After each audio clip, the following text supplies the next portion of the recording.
What sold day 149? The first sale of the day is this Nike Kobe Bryant jersey in a men's 3XL. This sold in 6 days for a best offer of $28 plus shipping.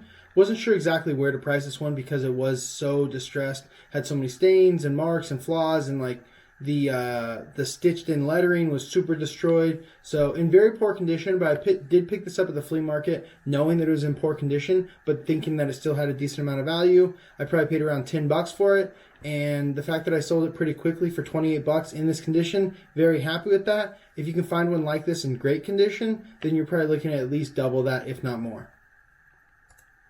Sale number 2 is this Pendleton corduroy shirt in a men's large. This sold in 10 days for a best offer of $23 plus shipping. This isn't something that Pendleton is known for. They're known for their wool flannels. But I figured a brand as well known as Pendleton and corduroy is selling very well right now in the winter months. I figured this is going to be a good sale, and it was pretty good. It didn't sell for quite as much as maybe as I thought, but it did sell quickly, so I'm super happy with this sale. I'm pretty sure this came from the flea market as well, probably for around the same price, about $10. So number 3 is this Polo Ralph Lauren rugby shirt in a men's large. This sold in 4 days for a best offer of $33 plus shipping. I'm always on the lookout for these rugby style Polo Ralph Lauren long sleeve polo shirts. This one had this nice embroidery on the front with the polo with the like red, white, and blue colors. So I thought that would add some value. There's a tiny mark on the back, but I don't think that took too much value away. And this is just another great sale. You can find these pretty often at thrift stores for around $10 or less. And even the basic ones sell for about $25 to $30. So number 4 is this built polo shirt in a men's large. That's BYLT. If you guys don't know about this brand, it is decent. I don't think it sells quite as good as it used to, but the jackets and the pants from them I think still sell really well. And their shirts and polos can do okay as long as you pick them up at a low enough price to sell them at a decently low price to move them quickly. This one sold in 2 months for a best offer of $17 plus shipping. So number 5, this is a Rainspooner Hawaiian shirt in a men's XL. This one took over a year to sell, and it sold for a best offer of $21 plus shipping. This is one of the Joe Key Aloha Rainspooners. Let me see if I can pull up the tag for you guys here real quick. These are probably the least valuable Rainspooners. You'll actually find this tag sometimes that is just a Joe Key Aloha's, and it doesn't have the Rainspooner in the right bottom right corner of the tag. I'm not sure if those are also Rainspooners and they just didn't add it. But those are, you'll sometimes think that they're Rainspooners because the tags look identical, but without the Rainspooner spell out on it. So those are definitely not worth picking up. These are already borderline worth picking up, but this is one of the items, one of the 10 Rainspooners that I recently relisted. So I relisted it and it sold within a week of relisting it for $21 plus shipping. So I might have just had it priced too high originally, but with my discount sale that I was running, this was actually priced lower than $21 before I relisted it. But I did fix the title. I did fix a few things. I didn't just end it and relist it. I made sure I made the item or the listing better before I resubmitted it. So number 6 is this Disney Hakuna Matata Lion King shirt in a men's large. This took a year and a half to sell and it sold for a best offer of $3 plus shipping. I probably got this item for free. I'm guessing this isn't, even a year and a half ago, this isn't an item that I would have paid for most likely. But I honestly shouldn't have even listed it. It wasn't worth the time, and it sat around in my store so long. But I'm just happy to see it go. I'm hoping one day I can get all items like this moved out of my store and then just have a beautiful store of just highly desirable items. That is definitely the goal. So number 7 is this Lululemon tank top in a women's medium. This sold in 3 months for a best offer of $19 plus shipping. The women's Lululemon shirts and more basic items tend to sit around quite a bit longer than the men's. I don't sell a lot of women's items anyways. I probably picked this up for my wife and then she didn't want it, so I ended up selling it. That happens sometimes when I find nice like Lululemon stuff or just nice women's wear, but I don't even look in the women's section, so this was probably just thrown in the men's section. So number 8 is this pair of Levi's 511 jeans in a men's 36 by 30. These sold in 2 months for a best offer of $20 plus shipping. I personally like the 511s. I don't think that they're super valuable or super sought after, but if you can pick them up for a low enough price, like around $5 or so, then they're definitely worth it if they're in good condition.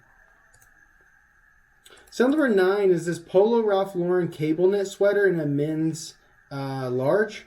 This sold in 4 days for a best offer of $22 plus shipping. If this was just one of the regular ribbed ones, I wouldn't have picked it up. But since it did have the cable knitting, even though it was still only cotton, I thought it was worth it. And it was. I probably picked it up for $10 or less and sold it quickly for $22 plus shipping. Sale number 10 is this Under Armour sweatshirt in a men's 4XL. It's also new with tags. It sold in 16 days for a best offer of $25 plus shipping.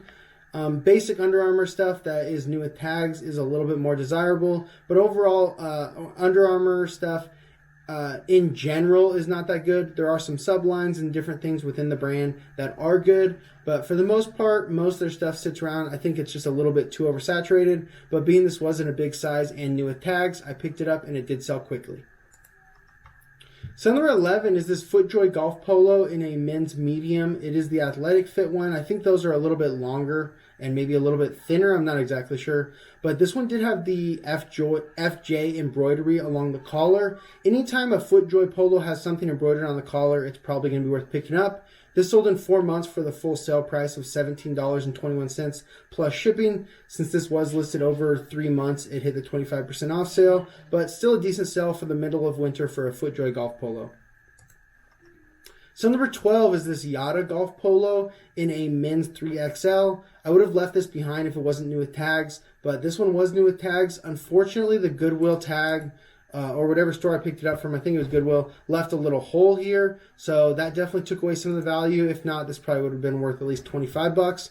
Ended up selling it quick in 10 days for a best offer of $15 plus shipping. Still making a little bit of profit, but if I would have noticed that hole, or if I would have known that the Goodwill tag was leaving a hole there, then I probably would have passed. But I'm still happy to move it quickly after it having a flaw and still making a few dollars profit. So number 13 is this Peter Millar button-down shirt in a men's medium. This one was 100% linen. It took 7 months to sell and it sold for a best offer of $15 plus shipping. Even though most of the Peter Millar button-ups, the full button-ups, aren't that good anymore, I think with this being linen, this was on the very low end for it to sell. I probably just had it priced too high originally. Originally priced it at $30 plus shipping. If I would have priced this in the $25 range, I bet you I would have got an offer of $20 within a couple months and made a little bit more profit and sold it quicker. So number 14 is this Ruka flannel shirt in a men's large. This was new with tags. That's the reason that I picked it up. If not, I most likely would have left it behind. I might pick up these Ruka flannels during the winter if they're a bigger size, maybe XL or 2XL, and if they're really cheap. But this one was new with tags, and it still took a year to sell. Sold for a best offer of $13 plus shipping. Probably another item that I might have just had priced too high originally. Maybe if I priced it at $20-25, would have sold quicker and made a little bit more profit. Sale number 15, this is a vintage 1980s Los Angeles Lakers t-shirt in a men's small. This took 6 months to sell and it sold for a best offer of $23 plus shipping. Sometimes these vintage t-shirts, even if they do have a decent amount of value, sit around for a while. They're not as predictable as more contemporary, newer items. Sometimes I'm not exactly sure how long they're going to sit around, exactly how much they're going to sell for. It is a little bit more ambiguous, but I still enjoy picking up items like this that I know have value and will sell eventually. And I don't mind if an item like this takes a little bit longer to sell when I know picking it up, I don't have a specifically defined time frame. And if I really wanted to move it quickly, I could have probably priced it down a bit lower and had it move out of my store quicker. Sale number 16 in the final sale of the day is another item from the North Face jacket buyout. This is a women's XL fleece vest. Full zip, has some pockets on it, and it sold same day for a best offer of $20 plus shipping. I say it every single time I sell these, but I'm just so surprised by how quick these items moved. So if you can pick up these North Face items in the fall or winter for a low price, they're definitely worth it. Don't price them too high. I think that if I priced them any higher, then they would be sitting around for a while. But I think I priced them just right, got them moving quickly, and made a good amount of profit. That's it for the sales. Thank you guys so much for watching. I'll see you tomorrow for day 150 of the What Sold series. Peace.